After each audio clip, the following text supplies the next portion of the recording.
आज के practical session में हम देख लेते हैं write a program to find greater number between two number. If else structure का यूज़ करते हुए हम यहाँ पर देखेंगे। ठीक है, इसे हम टर्नरी ऑपरेटर का यूज़ करते हुए भी बना सकते हैं, तो उसको हम अगले सेशन में कवर कर लेंगे। यहाँ पर हम दो तरीके से देखेंगे कि यदि यूज़र जो है उससे आस्क करेंगे डिफरेंट टू नंबर इंटर करने के लिए, और फिर हम चेक करके देंगे कौन सा नंबर बड़ा है, और फिर हम मैसेज करेंगे any two number. Any two number का मतलब ये हुआ कि वो ए और बी की वैल्यू, जो दो नंबर हम लेंगे ए और बी में, वो सेम भी इंटर कर सकता है, तब हमें बोथ आर इक्वल भी जो है मैसेज देना पड़ेगा। तो दोनों तरीके से इस प्रोग्राम को यहाँ पर हम देख लेते हैं। अगर आपने मेरा थ्योरेटिकल वीडियो नहीं देखा है बोर्ड पर जो मैंने समझाया था, तो आई बटन पर आपको लिंक मिल रही है, उसको जल्दी से जाकर देख के आइए, तो और भी अच्छे से आपके जो कॉन्सेप्ट हैं इफ एल्स स्ट्रक्चर के, वो और भी अच्छे से आप यहाँ पर क्लियर हो जाएंगे। चलिए शुरू करते हैं। यहाँ पर हमने सबसे पहले अपना कमेंट सेक्शन में प्रोग्राम का टाइटल डाल दिया है। इसके बाद हम क्या करते हैं, जी हाँ, हेडर फाइल जो हमारी है, इनको इंक्लूड कराए बगैर हमारा काम चलता नहीं है सी में, तो इंक्लूड करा लीजिए, शामिल करा लीजिए अपने प्रोग्राम में, इंक्लूड करा लीजिए stdio.h को। इसमें हमारी कौन सी फंक्शन डिफाइंड है, printf scanf। ठीक है, इसका स्टैंडर्ड इनपुट आउटपुट आपको पता ही होगा, फुल फॉर्म। अब conio.h जो कि हम getch और clr scr फंक्शन यूज़ करते हैं, वो conio में है, इसलिए इसको भी इंक्लूड करा लेते हैं। इंक्लूड ये हमारे conio.h।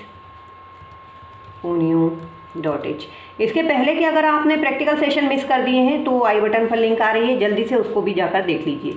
ठीक है, यहाँ पर हम वॉइड में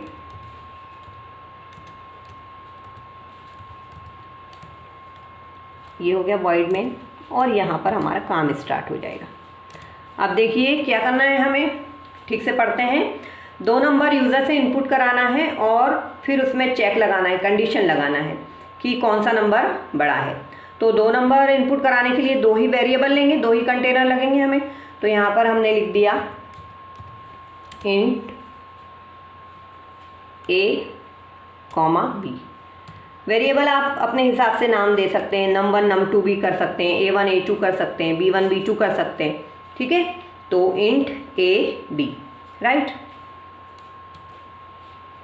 यूज़र से पहले हम क्या करेंगे, बोलेंगे कि भाई तुम इसमें वैल्यू कुछ इंटर करो, enter two number, two different number पहले है ना, टू डिफरेंट नंबर। ठीक है, और ये हम लगा देते हैं यहाँ पे बैकस्लैश न्यू लाइन, ताकि कर्सर नीचे आ जाए ये। ठीक है, इसके बाद यूज़र जो टाइप करेगा उसे स्टोर कराने के लिए स्कैन फंक्शन, scanf, कितनी वैल्यू है 2, कितनी बार %d लगेगा, 2 बार, %d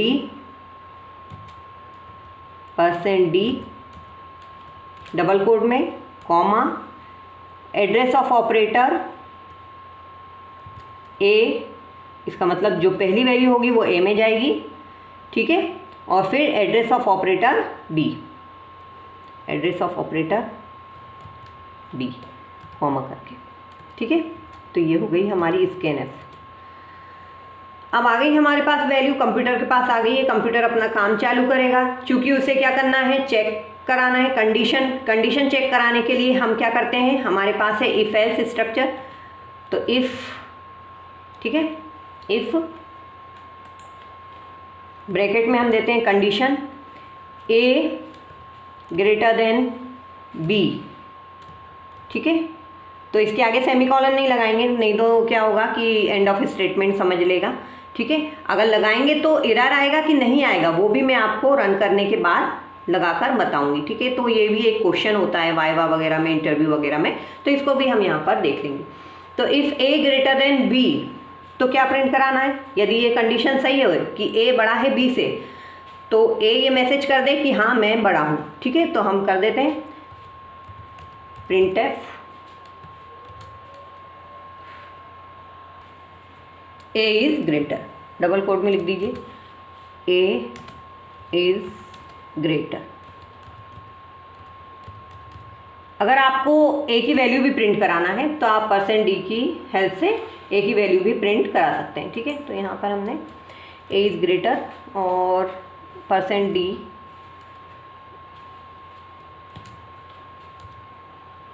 और ये कॉमा ए की वैल्यू भी आ जाएगी, ठीक है। अब मैंने इसको करली में नहीं लिखा है, मैंने आपको बताया था पिछले सेशन में कि यदि इसके बाद आप एक ही स्टेटमेंट एग्जीक्यूट कराना चाहते हैं तो कंप्यूटर समझ जाता है, उसको करली में लिखने की ज़रूरत नहीं है, ब्रैकेट में लिखने की ज़रूरत नहीं है, ठीक है। जब 2 या 2 से अधिक आप स्टेटमेंट लिखें तो फिर आपको करली लगाना ज़रूरी हो जाता है। फिर यहाँ पे आ जाइए एल्स नहीं है तो जाहिर सी बात है ए बड़ा नहीं है बी से, तो कौन बड़ा होगा, एल्स कंडीशन में क्या आएगा, बी ग्रेटर देन ए, ठीक है। तो यहाँ पे हम क्या प्रिंट करा देंगे कि बी इज़ ग्रेटर, तो यहाँ हमने प्रिंट करा लिया printf B is greater, ठीक है। और इसकी भी वैल्यू हम लेके आ जाते हैं % डी कॉमा बी, राइट। तो ये डबल कोट कहाँ लग रहे हैं, सेमी कॉलन तो हर स्टेटमेंट के बाद लगाना है, इफ एल्स के बाद नहीं लगाना है, ठीक है। इफ के बाद लगाया क्या मैंने, नहीं लगाया। एल्स के बाद लगाया, नहीं लगाया। इफ एल्स स्ट्रक्चर है, इसके बाद आपको नहीं लगाना है।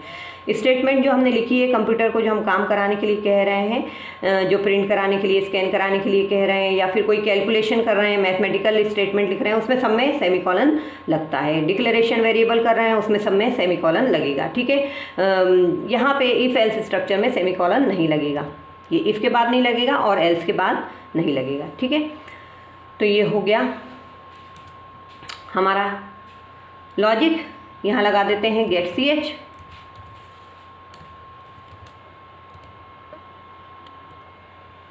तो ये गेट ch के बाद हम कर्ली बंद कर देते हैं। ये हो गया हमारा प्रोग्राम। देख लेते हैं कोई एरर आ रहा है या नहीं, ठीक है। तो यहाँ पर सबसे पहले सेव कर लेती हूँ, क्योंकि अगर कुछ हो जाता है तो हम वापस इसको रिकवर कर लें। सेव कर लेते हैं, यहाँ पे किस नाम से सेव कर लें, GRE2 ग्रेटर 2, ठीक है। ऐसे नहीं, GRE2 okay, inter. Now compile कीजिए, रन कीजिए। डायरेक्ट रन करते हैं तो भी पहले कंपाइल ही होगा, ठीक है।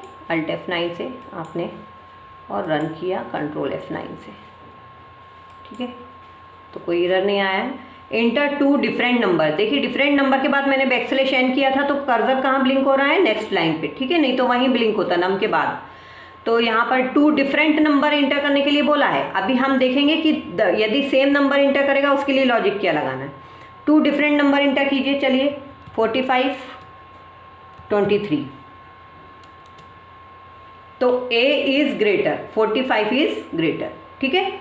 तो यहाँ पर दूसरी बार भी रन करके देखिए कि अब हम क्या करेंगे, जो है A की वैल्यू कम लेंगे और B की ज़्यादा, ठीक है। A की वैल्यू हमने ले ली 23 और B की वैल्यू ले ली 56। अब सही आ रहा है कि नहीं, B इज़ ग्रेटर। तो दोनों ही कंडीशन हम रन करने के बाद चेक करेंगे सही आ रहा है या नहीं। तो अभी ये सही आ रहा है, ठीक है। अब हम वो केस भी देख लेते हैं, यदि हम इफ के बाद सेमीकॉलन लगा दें तो क्या होगा। ये मैंने सेमीकॉलन लगा दिया, क्या कोई एरर जनरेट होगा, यस एरर जनरेट हो रहा है, प्रेस एनी वन। तो ये एरर जनरेट हो रहा है और हमें मैसेज आ रहा है कि मिसप्लेस्ड एल्स। आप भी देख पा रहे हैं मिसप्लेस्ड एल्स, आपने एल्स को मिसप्लेस कर दिया है, मतलब वो इफ को ले नहीं पा रहा है, ठीक है। यदि मैं इसको पूरे को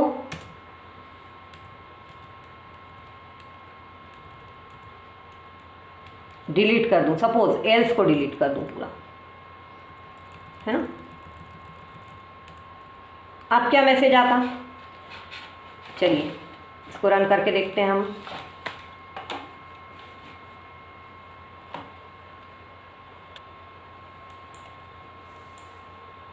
तो एरर 0, देखिए इसके बाद लगाया सेमीकॉलन तो एरर 0। क्या हमारा आउटपुट अब सही आ रहा है, देखते हैं। अभी क्या होगा, ए और बी दो नंबर इंटर करेंगे और ए ग्रेटर देन बी होगा तो ए इज ग्रेटर प्रिंट होगा, ठीक है। बी के लिए नहीं है, अभी एल्स पार्ट हटा दिया है मैंने। रन करिए, चलिए ए मैंने किया 24 और बी मैंने किया 4, ए इज ग्रेटर। तो अब आपको ये लग रहा होगा कि हमारा प्रोग्राम तो अब भी चल गया। ये ऐसा नहीं हुआ है, ऐसा इसलिए नहीं हुआ है क्योंकि प्रोग्राम में जब हमने इनपुट कराया तो ए की वैल्यू ऑटोमेटिकली हमने बड़ी दे दी। यदि मैं दूसरा केस करती हूँ, यहाँ पे ए की वैल्यू कम दे देती हूँ अगली बार, सपोज मैंने दे दी ए की वैल्यू 2 और बी की वैल्यू 45, तब भी ए इज ग्रेटर 2 आ रहा है, ठीक है। तो लॉजिक क्या हमारा काम कर रहा है? नहीं कर रहा है। इसका मतलब कंप्यूटर क्या कर रहा है? कंप्यूटर ये कर रहा है कि ये जो है if A greater then B, ये यहीं हो गया है एंड, इसको आपने सेमीकोलन लगा दिया तो इसको क्या किया इसने, यहीं एंड मान लिया, इसके आगे कुछ कंडीशन उसने इसको पढ़ी ही नहीं, चेक कराई ही नहीं, इसी को एंड कर दिया और इसके बाद जो एग्जीक्यूट होना था वो उसने करा नहीं। सिर्फ ये जो प्रिंट एफ स्टेटमेंट है वो सीक्वेंशियली मैनर में पढ़ के, मतलब स्कैन कर लिया, इसके बाद ये आपका ख़त्म हो गया यहाँ पे, और सीक्वेंशियल मैनर में इसको एग्जीक्यूट करके यहाँ print F A is greater कर लिया। ये कंडीशन के बेस्ड पर नहीं ए इज़ ग्रेटर प्रिंट हो रहा है, कंडीशन ट्रू है फॉल्स है इसको मतलब नहीं है, क्योंकि ये तो यहीं ख़त्म कर दिया आपने कहानी किस्सा, ठीक है। जब इसका किस्सा यहीं ख़त्म हो गया तो इसकी कंडीशन का इस प्रिंट एफ पे कोई असर नहीं पड़ेगा, ये सीक्वेंशियल मैनर में आ रहा है। यहाँ पे कुछ भी लिखा होता ना, जैसे हाय हेलो कुछ भी लिखा रहता,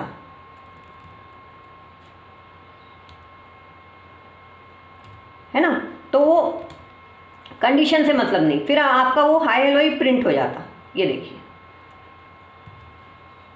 इंटर 2 नंबर का तो मैसेज आएगा ही आएगा, और ये हाई, तो ये देखिए हाई प्रिंट हो गया। तो कंडीशन चेक नहीं हुई, कंडीशन चेक के बाद जो है आपने इंडेक्स स्टेटमेंट लगा दिया, इसके बाद वो वहीं कहानी ख़त्म कर दी कंप्यूटर ने, और जो आपने प्रिंट एफ लिखा या जो भी आप लिखोगे आगे और भी प्रिंट एफ लिख दोगे वो आपकी एग्जीक्यूट होते हुए चले जाएंगी, ठीक है। तो हमने क्या देखा कि इसके बाद यदि हम सेमीकोलन लगा देते हैं और उसके साथ एल्स लगा है तो हमें एरर मैसेज आ रहा है, लेकिन यदि सिर्फ इफ स्टेटमेंट है और उसके बाद सेमीकोलन लगा है तो उसे क्या कर रहा है कंप्यूटर, एरर मैसेज जनरेट नहीं कर रहा है, सी का कंपाइलर उसे एरर नहीं मान रहा है, और क्या कर रहा है कि उसे एक स्टेटमेंट एंड ऑफ स्टेटमेंट की तरह ट्रीट कर रहा है, लेकिन कंडीशन जो है वो बेसिस पे जो आगे की लाइन है वो एग्जीक्यूट नहीं हो रही है। तो ये बात आपको ध्यान रखना है।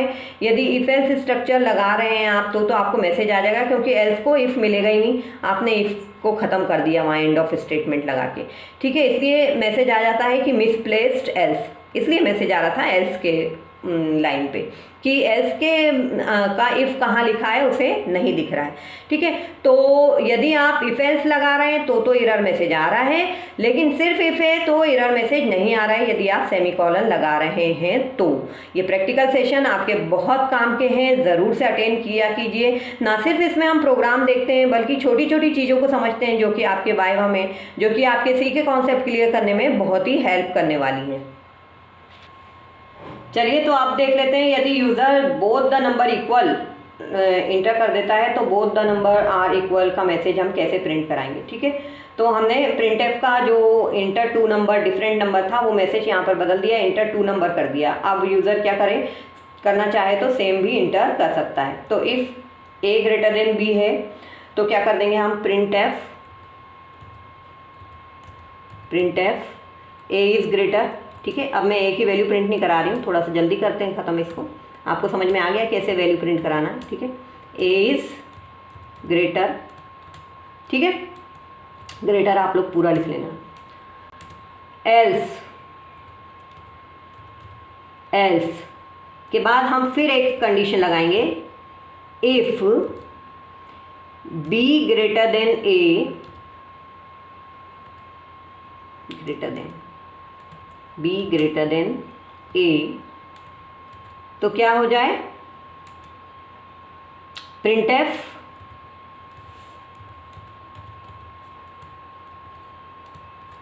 बी इज ग्रेटर, ठीक है, बी इज ग्रेटर, ठीक है। और इसके बाद एल्स यदि a ग्रेटर देन b है तो a इज ग्रेटर प्रिंट हो जाए। एल्स आ गए, एल्स में फिर आ गए, चेक किया क्या b ग्रेटर देन a है तो b इज ग्रेटर प्रिंट हो जाए। और यदि ये कुछ नहीं है, ना a ग्रेटर है ना b ग्रेटर है, तो क्या है, फिर आएगा हमारा एल्स पार्ट, प्रिंट करा लेंगे हम बोथ आर इक्वल। ठीक है,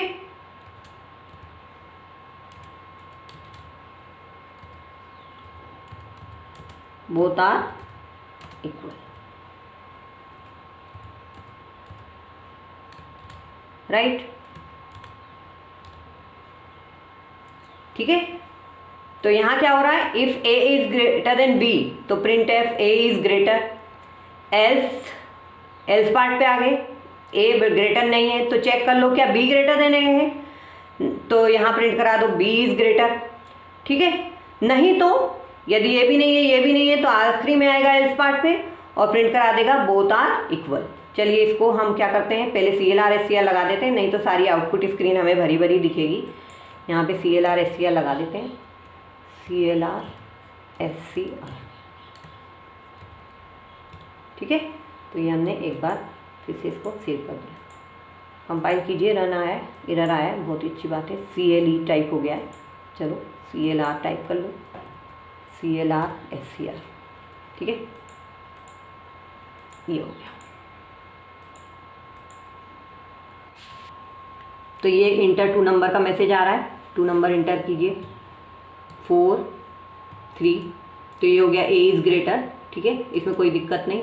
अब हम क्या करें, 2 नंबर इक्वल फिर से रन करते हैं और इंटर 2 नंबर के मैसेज पे अब हम क्या करेंगे, 2 नंबर इक्वल 3 3, तो बोथ आर इक्वल आ गया मैसेज।